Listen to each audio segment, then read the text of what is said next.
Hello, dear students. Good morning. Today we are going to learn about poem number 8, class 9th English medium. आपकी जो main text book है उसमें उसका title है on killing a tree और उसके writer है गेवे पटेल। चलो देखते हैं ऑन किलिंग अ ट्री उसमें क्या चीजें बताई गई है।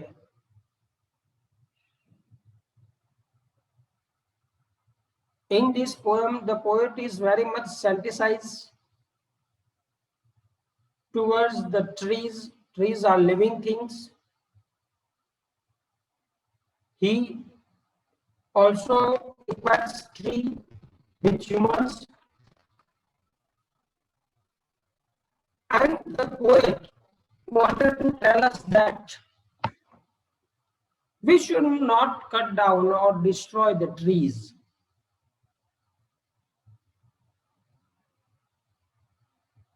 If one cut down the tree,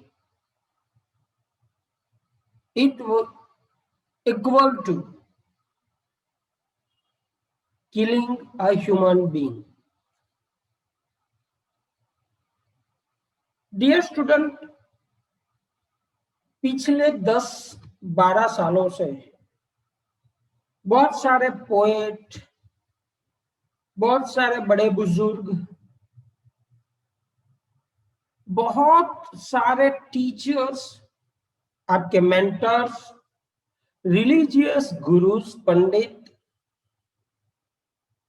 मौलाना, बहुत सारे लोगों ने हमें एक बात पिछले कई सालों से सिखाना शुरू किया था, आज भी सिखा रहे हैं कि please do not cut the trees, instead plant those trees. इतनी छोटी सी बात हम लोगों के दिमाग में क्यों नहीं आती है, बार बार लोगों को ये क्यों बोलना पड़ता है, मुझे ये बात समझ में नहीं आई। We Indians are not a culture of TikTok, Moj, Josh, etc., etc.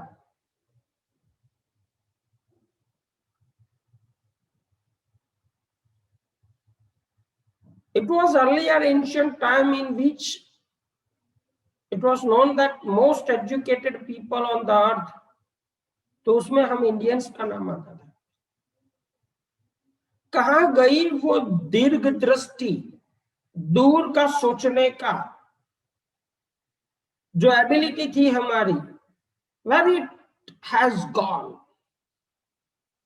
I can't understand. Yes, I know that, I accept that. As the population increase, we need a place to make a house for them, to build the industries, to earn their monies, to build the road and transportation, to move from one to another place. But dear student, it is also one of the important things that we have to save the environment as well. If we save the nature, nature will save us. Simple सा logic है। आप अपनी birthday पे चाहे जितनी भी अच्छी party करो, केक मंगवाओ, वो सब करो आप जो करना चाहते हो, लेकिन it is my humble request to you people that please plant a tree and take care properly until it become a tree. एक छोटा सा पौधा पेड़ का लाओ, छोटे छोटे पौधे जो गमलों में डाले जाते हैं उसकी बात नहीं कर रहा हूं मैं, पेड़ पेड़। जहां कहीं आपको कुछ जगह मिले, आपको लगे कि यहाँ आने वाले 10 या 15 सालों तक कोई इसको काटने वाला नहीं होगा, तो वहां पे आप करिएगा। आप लोगों, बहुत सारे आप लोग ऐसे हैं जिनके खेत वगैरह होंगे, वहां पे उसकी बॉर्डर पे आप कुछ पौधे, कुछ पेड़ बोए। देखते हैं आगे इस पोएम में हमें और क्या बताया गया है। The first stanza: it takes much time to kill a tree, not a simple job of the knife. We'll do it. It has grown, slowly consuming the earth, rising out of it, feeding upon its crust, absorbing years of sunlight, air, water, and out of its lepers hide sprouting leaves. In this first stanza, dear, the poet want to tell us, ये simple चीज है कि भाई पेड़ को काटना इतना easy नहीं है। अ ट्री ग्रोज ग्रेजुअली, बहुत धीरे धीरे निकल के आता है। आज अगर आपने कोई पेड़ बोया तो हो सकता है कि आपके 15-20 साल की उम्र बीतने के बाद वो अच्छा घना और बड़ा पेड़ हो पाए।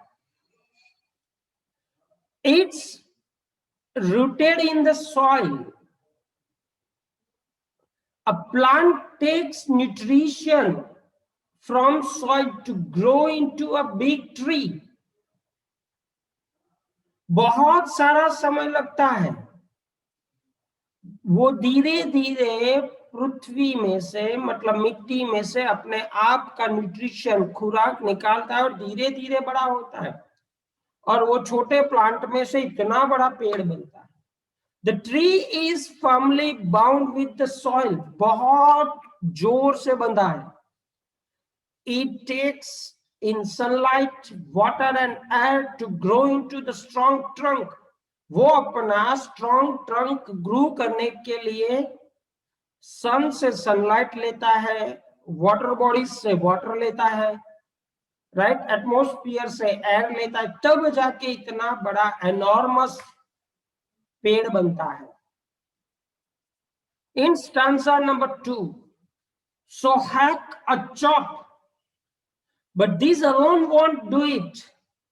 Not so much pain will do it, but bleeding bark will heal, and from close to the ground will rise cruel green twig. Miniature bows, which if unchecked will expand again to form a size. Dear student, in this stanza number 2, the poet want to tell us that humans cut and chop the bark of the trees. Trees की छोटी छोटी टहनियां जो होती है उसको वो काटते हैं into many pieces, but it is not sufficient to destroy the trees. पेड़ों को काटना, बर्बाद करना, ये छोटी छोटी ब्रांचेस काटने से नहीं होगा। The point of tree which gets cut gives out a shape, just like a human being bleed. पेड़ों को छोटे छोटे बार्क पे नाइफ से कट लगाना, जैसे हमारी उंगली पे कोई नाइफ वगैरह से छोटी सी धार लगती है और ब्लीड होता है, इस तरह से उसमें भी पानी निकलता है। It is a kind of bleeding.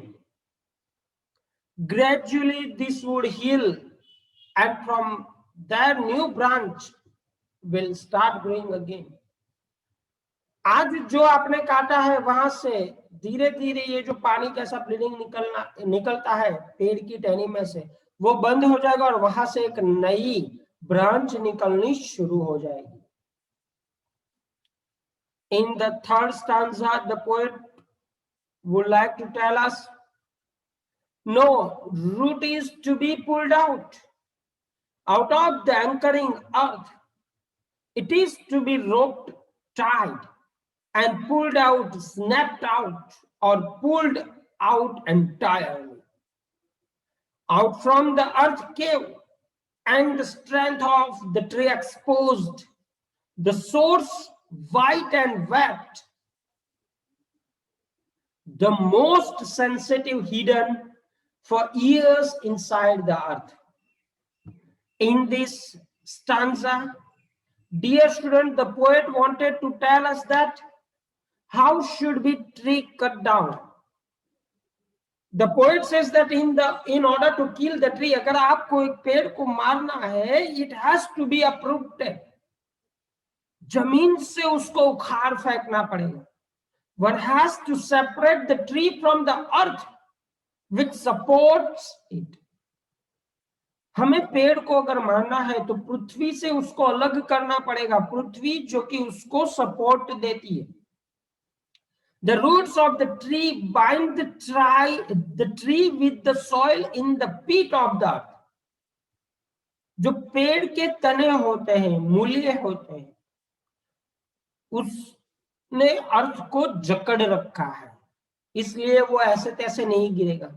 From there, the most sensitive and hidden part of the tree, जो बहुत महत्वपूर्ण और छुपा हुआ पेड़ का एक हिस्सा है, the roots have to be detached from the earth. अर्थ से पूरे के पूरे पृथ्वी को डिटैच करना पड़ेगा, अलग करना पड़ेगा. The roots are white in color and are dead. जो रूट्स है वो कलर के अंदर व्हाइट दिखते हैं और बहुत ही महत्वपूर्ण होते हैं. Let's talk about, dear student, the stanza number 4. The matter of scorching and choking in sun and air, browning and hardening, the twigging, withering, and then it is done. किस तरह से कंप्लीट हो पाएगा killing a tree? Once the tree has been uprooted, जब पेड़ को पृथ्वी से मूली सहित उखाड़ फेंका जाएगा, then gradually it withers and dries up. वो सूखता होता जाएगा. With the action of heat and wind, पवन और गर्मी से. The trunk will become brown. धीरे धीरे उसका जो ट्रंक है वो ब्राउनिश बनता जाएगा. Twist, धीरे धीरे मुड़ने लगेगा. And will harden, धीरे धीरे टफ होता जाएगा. Finally, the tree will die this way. अंततः इस तरह से पेड़ को मारा जा सकता है. डियर स्टूडेंट, इस पोयम में कौन कौन सी लिटरेरी डिवाइसेस यूज की गई है उसको देख लें. इस पोयम की कोई पर्टिकुलर राइम नहीं है. इसमें अंजाम बैंड नाम की फिगर ऑफ स्पीच का इस्तेमाल किया गया है. सेंटेंसेस इस तरह से बताए गए हैं. Not a simple jab of knife से लेकर for years inside the earth, ये जो 2.5 स्टैंजा है वो, इसमें मेटाफर यूज किया गया है. मेटाफर कहां पे यूज किया गया है? Leprous hide. यहां पे uneven colour of surface of the trunk compare to the skin of person, तो ये मेटाफर हुआ. मेटाफोरिकल कंपैरिजन किसको बोलते हैं? ऐसी चीजों की कंपैरिजन जो वर्ल्डली है उसको अनवर्ल्डली चीजों से कंपेयर किया जाता है. उसके बाद ब्लीडिंग बार्क. कभी टहनी में से ब्लड नहीं निकलता है, लेकिन वो जो पानी जैसा जूस निकलता है उसको यहाँ पे राइटर ने ब्लीड मतलब ब्लड निकलता हो ऐसा बताया. तो ये भी एक मेटाफोरिकल कंपैरिजन है. इसके अलावा एलिट्रेशन यूज हुआ है. एलिट्रेशन मतलब repetition of the consonant into consecutive words. Bleeding bark, bleeding में बी और बार्क का B sound is repeated. And white and wet. तो these are the examples of alliteration used in the poem. Repetition क्या है? Repetition, a word or a sentence repeated. तो इसमें pulled out ये जो word है वो रिपीटेडली यूज हुआ है। डियर स्टूडेंट, ये हमने चर्चा कर ली how the poem and its stanzas, stanza-wise explanation, and the literary devices used in this poem. Now, towards the end of it, let's discuss the summary, overall summary of the unit or poem on killing a tree. On Killing a Tree is a very sensitive poem. The poet pursues the reader not to destroy the trees. यहाँ पे writer बोलना चाहता है कि आपको पेड़ को नहीं मारना चाहिए। ये पेड़ के काटने का जो जगह है, पेड़ को काटने की जो एक्शन है, उसको एक ह्यूमन को मारने की एक्शन से कंपेयर किया गया है। He says that the plant takes sunlight, water, air, nutrition, और वो धीरे धीरे पेड़ बनता है। It develops the strong turn and gets numerous leaves. एक बहुत बड़ा थली बनाता है और बहुत सारे पत्ते एक्सेप्ट करता है।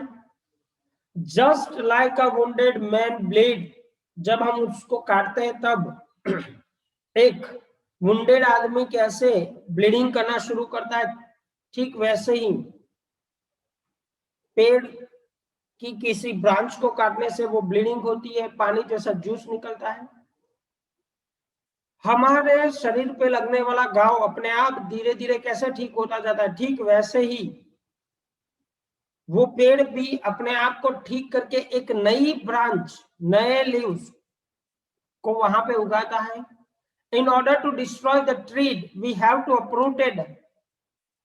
उसको रूट से उखाड़ फेंकना पड़ेगा, उसके अंदर के मॉइस्चर को सुखाना पड़ेगा पवन के झोंकों से और सनलाइट की हीट से, तब जाके वो जमीन से डिटैच होगा। जमीन से जब वो डिटैच होगा तभी धीरे धीरे वो सूखेगा और सूखने के बाद धीरे धीरे मुड़ेगा, मुड़ने के बाद उसका ट्रंक धीरे धीरे हार्ड होगा और फाइनली वो पेड़ मरेगा। I hope, dear student, this will help you to understand the poem, and please do not forget to write the summary of the poem, the stanza-wise explanation, and the textual question answer from your reference book. Thank you very much. Take care. Stay home. Stay safe.